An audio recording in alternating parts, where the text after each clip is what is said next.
श्रीगुरुभ्यो नमः। हरिः ओम। श्रीमहागणाधिपतये नमः। श्रीमहासरस्वत्यै नमः। श्रीगुरुभ्यो नमः। हरिः ओम। अज्ञानतिमिरान्धस्य ज्ञानाञ्जनशलाकया चक्षुरुन्मीलितं येन तस्मै श्रीगुरवे नमः।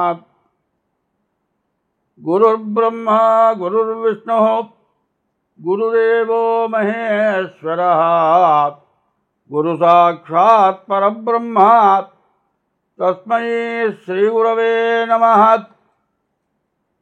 2025 సంవత్సరం మే నెల మాస ఫలాలు చెప్పుకుందాం. ఇప్పుడు 2025 సంవత్సరం మే నెల 5వ రాశి సింహరాశి. ఈ సింహరాశి ఎట్లా ఉందో చూద్దాం. ఇప్పుడు మార్చి 30 దాకా కర్కాటకంలో శని ఉన్నాడు అని చెప్పాడు. ఈ కర్కాటకంలో ఉన్నటువంటి శని ఇప్పుడు ఏమవుతున్నాడు? మీనంలోకి వచ్చాడు. సింహరాశికి అష్టమ స్థానంలోకి శని వచ్చాడు. ఈ అష్టమ స్థానానికి వచ్చినటువంటి శని వల్ల చాలా కష్టం. అష్టమి నవములు కష్టపు దినములు అన్నారు. అదే అష్టమ స్థానం అష్ట కష్టాలు పెడుతుంది. ఆర్థికంగా, ఆరోగ్యంగా, వైవాహికంగా, ఉద్యోగరీత్యా, పిల్లల రీత్యా, తల్లిదండ్రుల రీత్యా అనేక రకాలైన బాధలు అష్టమ స్థానం ఇబ్బంది పెడుతుంది. ఈ సింహరాశికి అష్టమంలో శని ఉన్నాడు. అయితే ఈ సింహరాశికి అధిపతి ఎవరయ్యా అంటే సూర్య భగవానుడు. సూర్యుని మించిన దైవం ఎవరూ లేరు. అటువంటి సూర్యుడికి సంబంధించిన రాశిలో పుట్టడం మీ పూర్వజన్మ సుకృతం. మీ పూర్వజన్మ సుకృతంతో ఈ రాశిలో పుట్టారు. కానీ మీకు ఈ రాశికి వచ్చిన రవి, గురువు, శుక్రుడు తప్పితే మిగతా ఏ గ్రహాలు బాగాలేవు. అన్ని గ్రహాల్లో కూడా అష్టమంలో ఉన్నటువంటి శని, ద్వాదశంలో ఉన్నటువంటి కుజుడు మిమ్మల్ని చాలా నష్టపరుస్తాడు, చాలా కష్టపెడతాడు.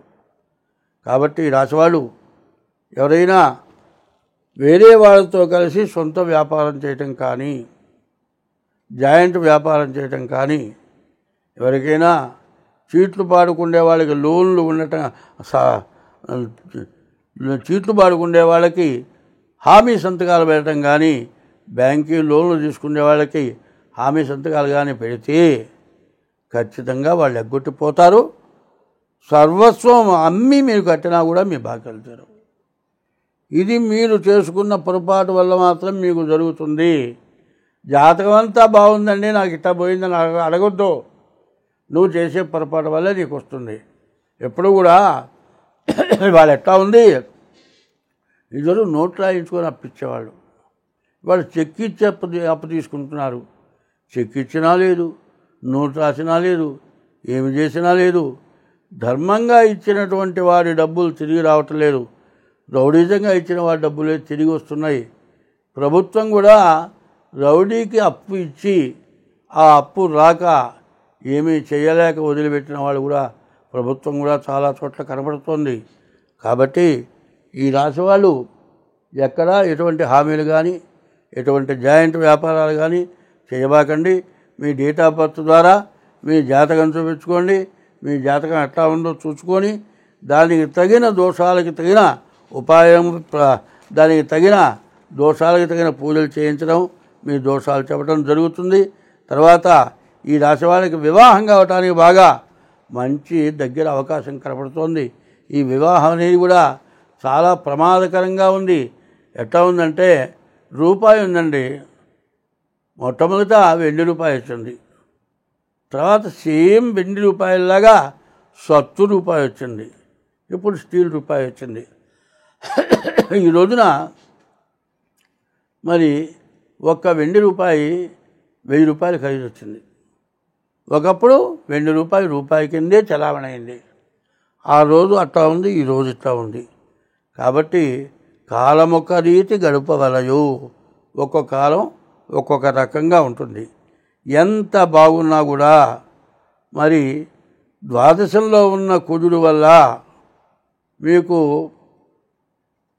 అష్టమంలో ఉన్న శని వల్ల మీకు చాలా నష్ట కష్టాలు రావటం ఖాయం. కాబట్టి మీరు డేట్ ఆఫ్ బర్త్ ద్వారా ముందు జాతకం చూపించుకొని దాని దోషానికి తగినటువంటి ఉపశమనం చేసుకోండి, మీకు చాలా బాగుంటుంది. ఇవాళ నేను చెప్పినటువంటి మాటని మీరు అశ్రద్ధ చేస్తే ఎట్లా ఉంటుందో చెబుతా. నేలంతా గట్టి నేలే, బురదేం లేదు, రాయి ఉంది. కానీ ఇదంతా తవ్వటం ఎందుకని నాబోటి వాడు పైనుంచే ఇల్లు కట్టాడు. 2 అంతస్తులు వేసేపటికి మొత్తం కూలి పట్టమే కాక పక్క మనుషుల మీద కూడా పడ్డది. వాళ్ళు ఎవరన్నా దెబ్బలు దగ్గర వస్తే నీకు ఖర్చులు పడ్డాయి. నీ కట్టింది నష్టపోవటమే కాక వాళ్లకు దెబ్బలు తగలటం వల్ల నీ మీద కేసు అయింది. తర్వాత ప్రభుత్వం కూడా సరైన పర్మిషన్ తీసుకొని మరి ప్రభుత్వం ఇచ్చిన ఇంజనీరింగ్ సలహాలతో కట్టకుండా నీ ఇష్టానుసారంగా ఇల్లు కట్టినందువల్ల ప్రభుత్వము కూడా నీ మీద చర్య తీసుకుంటుంది. మరి నీవు తెలివి తక్కువగా చేసినంత పని వల్ల ఎంత నష్టపడ్డారో ఇప్పుడు మీ జాతకరీత్యా ఉన్నటువంటి పరిస్థితుల్లో మీ జాతకం కనుక చూపించకపోతే, నీ ఉదాహరణకి చెప్పా, ఫౌండేషన్ లేకుండా ఇల్లు కట్టి మొత్తం నష్టపడే తన్నులు తిని ఊరుదులు పెట్టి పారిపోయే పరిస్థితి ఎట్లా వచ్చిందో అట్లా మీరు నష్టపడతారు. అట్లా నష్టపడకుండా ఉండాలి అంటే ఆ దోషానికి తగినటువంటి పరిహారం చేసుకోండి, మీ జాతకం బాగుంటుంది. వేముల వల్ల చెట్లు పెరిగాయి, చెట్ల వల్ల కాయలు వచ్చాయి, కాయల వల్ల పండ్లు వచ్చా, ఇవన్నీ తినడం వల్ల మీకు జ్ఞానం వచ్చా. ఈ జ్ఞానం వచ్చిన తర్వాత నీ తల్లిదండ్రులు స్కూలుకో, హై స్కూలుకో, కాలేజీకో పంపించి చదువు చెప్పించారు. నీకు ఉద్యోగం వచ్చింది, నీ వయస్సుకి నీకు పెళ్లి చేశారు, నీకు భార్య వచ్చింది. ఎంతసేపు ఇప్పుడు కలుగుతున్న పిల్లలు ఎట్లా ఉన్నారు? చదువుకోమంటే వినరు, బతికిలాడో కష్టపడో ఏదో రకం చెప్పు పిల్లలు చదివిస్తారు. సరే చదువుకుంటారు, ఉద్యోగం వస్తుంది.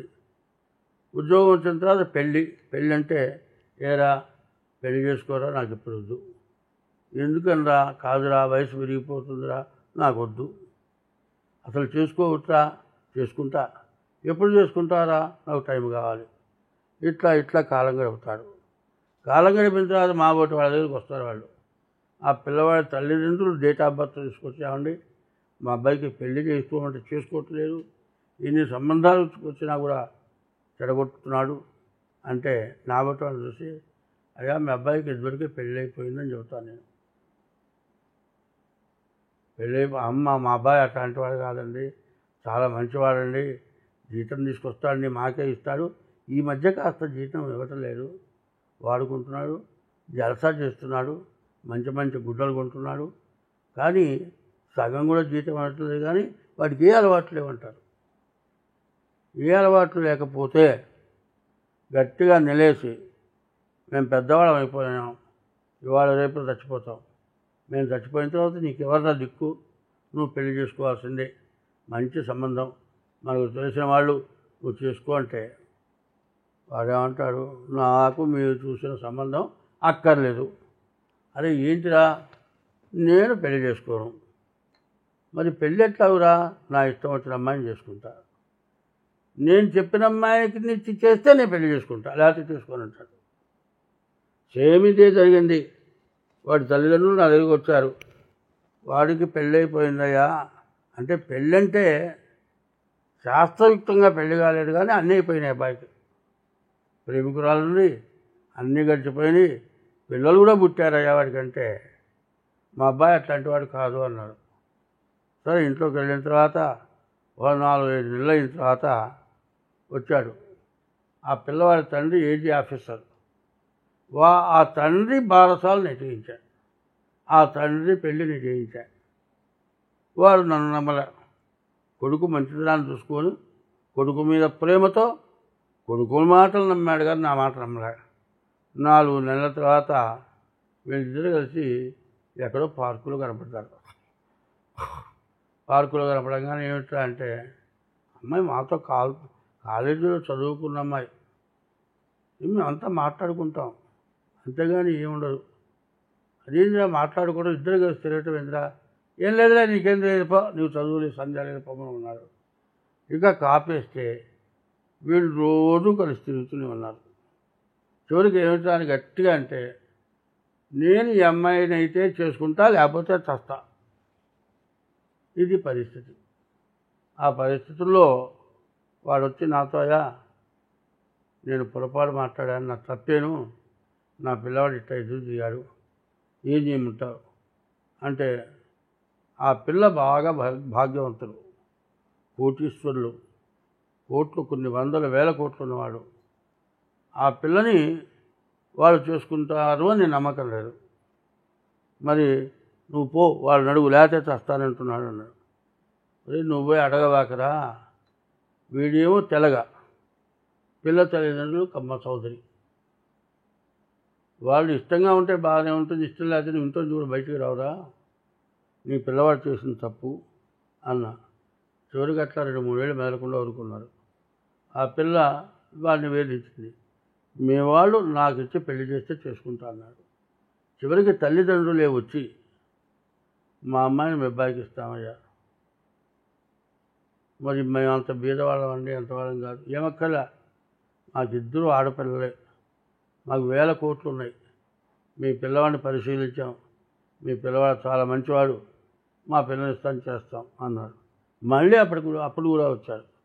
వచ్చిన తర్వాత వాళ్ళు అంతకుముందే వీళ్ళిద్దరు డేట్ ఆఫ్ బర్త్లు ఎట్లా ఉన్నాయి చూపించుకున్నారు. వీడు కూడా వాళ్ళ డేట్ ఆఫ్ బర్త్ చూపించాడు. బాగానే ఉందా, వాళ్ళు ఇష్టపడితే చేయమన్నా చేశారు. వాళ్ళు ఆస్తులు కూడా బాగా ఇచ్చారు, బాగున్నారు. ఒకళ్ళేమో ఇట్లా అయినారు. కొంతమంది ఏమవుతుంది, ఇద్దరు ప్రేమించుకుంటారు, పెళ్లి చేసుకుంటారు. అంతకుముందు వీళ్ళే వాళ్ళు, వాళ్ళే వీళ్ళు. ఇక ఇంట్లోకి రాగానే, నువ్వు బీటెక్ చదివావు, నేను బీటెక్ చదివా, నేను ఇల్లు చెబుతా, నువ్వు అంట్లో నువ్వు అనే లెవెల్లో ఉంటుంది పెళ్ళాం. అత్తగారంటే లెక్కలేదు, ఏంటి మేము ఉద్యోగం చేస్తున్నాం, నువ్వు వండి పెట్టు. పోనీ వండి పెట్టిందనుకో, నువ్వు సరిగా చేయటం వంట చేత కాదు. చివరికి అట్లా జరిగి ఇట్లా జరిగి, నీ అమ్మ వల్ల నాకు తగాదా వస్తుంది కాబట్టి వేరే కాపురం పెడదాం, లేకపోతే వెళ్ళిపోతాడు. వీడేం చేస్తాడు, తల్లి మీద ప్రేమ, ఇట్లా వదిలి పెడతానంటే వెళ్ళిపోయి పుట్టింటికి వెళ్ళి నోటీస్ ఇచ్చి పిల్లవాడి తల్లిదండ్రుల మొత్తాన్ని పోలీస్ స్టేషన్లో పెట్టి కోర్టుకి ఇచ్చి, వీళ్ళు ఇచ్చిన దానికంటే ఎక్కువ కోట్లు మాకు ఇస్తే విడాకులు ఇస్తాం, వీళ్ళ దగ్గర డబ్బులు లేవు, వీళ్ళు విడాకులు ఇవ్వలేరు, మరి విడాకులు ఇవ్వడానికి డబ్బులు లేవు, వాళ్ళు విడాకులు ఇవ్వరు. ఈమెమో బాగా మంచి వర్తన గల మనిషి, ఎవరి దగ్గర ఎట్లా ప్రవర్తించాలో తెలుసు, ఆమెకు కావాల్సినవన్నీ జరిగిపోతున్నాయి. ఇవాళ మగపిల్లవాడికి ఆడపిల్ల దొరకటం కష్టంగా ఉంది. వీడికేమో పెళ్లి కాదు, ఆమెకి పెళ్లితో అవసరం లేదు. చివరికి వాడు ఏజ్ బారైపోయి వాడికి 50 ఏళ్ళు వచ్చి వాడి పెళ్లి కాలే. పోనీ కోర్టులో విడాకులు ఇచ్చారా, విడాకులు ఇవ్వలేదు. జీవితాలు స్పాయిల్ అయిపోతున్నాయి. ఇది కాకుండా ఇంకో విషయం చెబుతా. మరి పెళ్లి చేసుకుంటారు, పెళ్లి చేసుకోగానే ప్రేమ ఎక్కువగానే ఉంటుంది. ఈ ప్రేమ ఎంతవరకు కొన్నాళ్ళ పాటే, ఒక పిల్ల పుట్టేంతవరకే. కాస్త ఆమెకు ఆపరేషన్ చేసి ఆ పుట్టిన బిడ్డను తీసేవరికి ఆమె కాస్త శక్తి తగ్గుతుంది. ఈయన చెప్పిన మాట ఆమె విందు. చివరికి ఉద్యోగం చేసే చోట ఈయనతో పాటు ఇంకొక ఉంటుంది, మొగుడు వదిలిపెట్టిన ఆమె ఈ నెంబర్ పడుతుంది, ఈమె ఆయన కలుస్తారు. చివరికి అదేమంటే, నీవు నాకు అసలు అక్కర్లేదు, వెళ్ళిపో అంటాడు. చివరికి వీడు దాంతో ఉంటాడు. చేసుకున్న భార్యకి 2 పిల్లలు ఉంటారు. ఆమెమో పుట్టింటికి వెళ్ళిపోతుంది. ఈ పిల్లలేమో నాయనమ్మ తాత దగ్గర ఉంటారు. తల్లిదండ్రులు ఏం చేస్తారమ్మా, ఇన్నాళ్ళు ఎట్లాగూ నువ్వు పెళ్లి చేసుకో, ఓ సంబంధం చూసి పెళ్లి చేస్తారు. సరే, ఆమెమో పెళ్లి చేసుకుని హాయిగా సుఖంగా ఉంటుంది. ఈయనకు పుట్టిన పిల్లలు నాయనమ్మ తాత దగ్గర పెరుగుతూ ఉంటారు.